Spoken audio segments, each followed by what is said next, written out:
Biden సరిగ్గా మాట్లాడలేకపోతే ఏమంటున్నారు ప్రజలు? వెస్టర్న్ మీడియా ఈరోజు అమెరికాలో ఉన్నటువంటి ప్రో డెమోక్రటిక్ పార్టీ మీడియా ఏదైతే ఉందో ఆ మీడియా ఏమంటుందంటే ఈ దరిద్రుడు, ఈ హింసాకాండకు పాల్పడేవాడు, ఈ రైటిస్టు అయినటువంటి ట్రంప్ వస్తాడు, వీడు సరిగ్గా మాట్లాడలేకపోతే ట్రంప్ వస్తాడు, వాడు చాలా వాడు అట్లాంటి వాడు, వాడు ఇట్లాంటి వాడు, వాడది వాడిది అని. అంటే వీడి యొక్క వైఫల్యాన్ని చెప్పడం లేదు, వాడి మీద ఇంప్రెషన్. నేను ట్రంప్ పక్షము కాదు, బైడెన్ పక్షం కాదు, వాళ్ళు ఎవరు గెలిచినా నా ఇంట్లో పొయ్యిలో పిల్లి లేవడానికి అటు బైడెన్ ఉపయోగపడదు, ట్రంప్ ఉపయోగపడదు. కానీ గేమ్ అర్థం చేసి మీడియాలో వచ్చేటువంటి గేమ్ మేజర్గా పదాల ద్వారా మీరు ఆడేటటువంటి గేమ్ ఏదైతే ఉందో, కాబట్టి పత్రికల్లో వాడేటటువంటి పదజాలము మన తెలుగునాట, నేను అస్సమ్య, బాంగ్లా ఇటువంటి అనేక భాషల్లో పత్రికలు చదివాను, హిందీలో చదివాను, మరాఠీ పత్రికలు చదువుతాను, గుజరాతీ పత్రికలు చదువుతాను. ఎక్కడ కూడాను పూజతోటి, ధర్మంతో, ఉపాసనతోటి, ఆరాధనతోటి ముడిపడ్డ పదాలను బూతులుగా మార్చింది నాకు కనపడలేదు.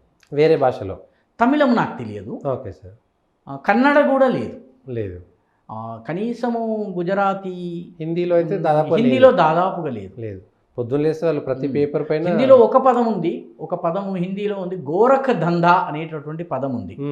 ఈ గోరఖ దందా అనేటటువంటి పదము చాలా రోజుల నుంచి ఉంది. ఇది ఎలా వచ్చింది అన్నది చూడాలి. గోరఖ్ అనేది గోరక్షకులు, గోరక్షతో ముడిపడ్డటువంటి వాళ్ళు గోరక్షనాథులు. గోరక్షనాథులు అంటే గోరక్ష సంప్రదాయం అంటే యోగి ఆదిత్యనాథ్కి చెందినటువంటి గోరక్షనాథ మఠము. అంటే హిందీలో గోరఖ దందా అనేటటువంటి పదం చాలా కాలం నుంచి ఉంది. దాన్ని మినహాయించి నాకు ఎక్కడ హిందీలో వాడేటటువంటి గోరఖ దందా అనేటటువంటి పదం కూడా నాకు పెద్దగా దాన్ని ఎక్కువగా వాడరు. అవును, కానీ మన తెలుగులో ప్రయత్నపూర్వకంగా ఇటువంటి పదాలు వచ్చాయి, చొప్పించారు.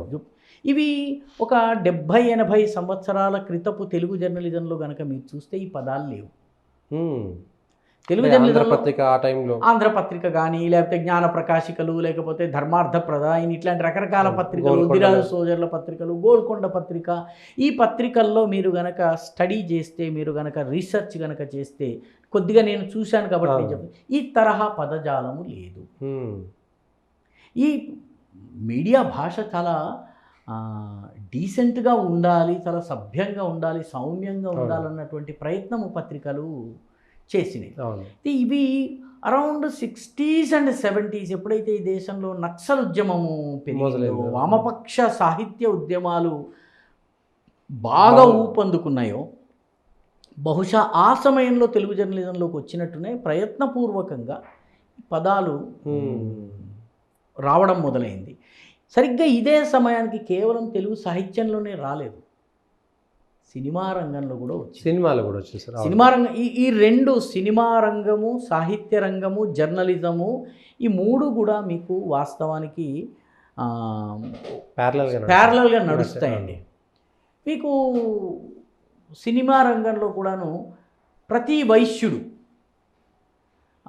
బొంగురు గొంతుతో మాట్లాడతాడు, ప్రతి వైశ్యుడు పెద్ద నామాలు పెట్టుకుంటాడు, భయంకరమైన నల్లగా ఉంటాడు, ఉంటాడు, పిసినారిగా ఉంటాడు, ఎదుటివాడిని ఇది చేసి.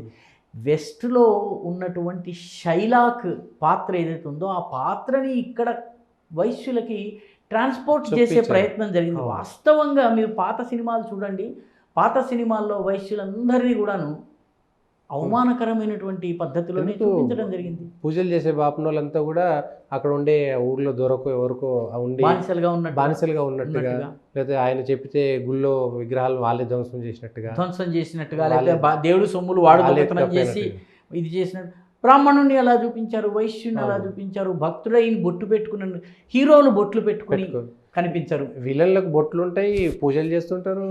అంటే ఇదంతా కూడాను మీకు అయోధ్య ఉద్యమము స్టార్ట్ కావడానికి ముందు వరకు మీరు ఇంగ్లీష్ సినిమాలు కానీ, హిందీ సినిమాలు, హిందీ సినిమాలో అయోధ్య మూమెంట్ స్టార్ట్ కావడానికి ముందు 80sకి ముందు విలన్ అయితే రహీమో, లేకపోతే అబ్దుల్లో అవుతాడు, లేకపోతే వాడు స్మగ్లర్ ఎవడైతే ఉంటాడో వాడు పీటరో, లేకపోతే జానో అవుతాడు. అవును, హిందీ సినిమాలు మీరు చూడండి.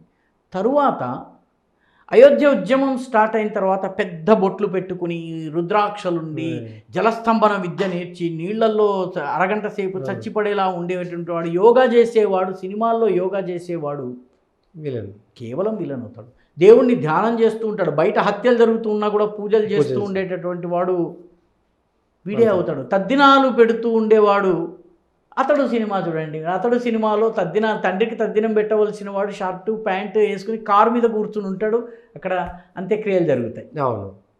మీకు విలన్లు ఉంటారు, విలన్లు సంబంధించి గోదావరి ఒడ్డున పవిత్రంగా వాళ్ళు తద్దినాలు పెడుతున్నట్టుగా మీకు సినిమాలో అతడు సినిమా చూడండి, అతడు కాదు అదుర్స్ చూడండి, మీకు తాజా ఉదాహరణ చెప్తాను. చాలా దాంట్లో అంటే నేను ఒకటి రెండు ఉదాహరణ. కాబట్టి సినిమా రంగంలో కూడాను హైందవ ధర్మాన్ని తూలనాడి కించపరిచేటటువంటిది చాలా వయలెంట్ ప్రక్రియ అయోధ్య ఉద్యమం స్టార్ట్ అయిన తర్వాత పెరిగింది. అంతకు ముందు కొన్ని కులాలను ఇది చేసేటట్టుగా చూపించేవారు. పత్రికా రంగంలో కూడాను ఈ పదజాలం ఏదైతే వచ్చిందో ఈ పదజాలాన్ని నెమ్మదిగా క్రమేపీ వీటిని నార్మలైజ్ చేశారు. అంటే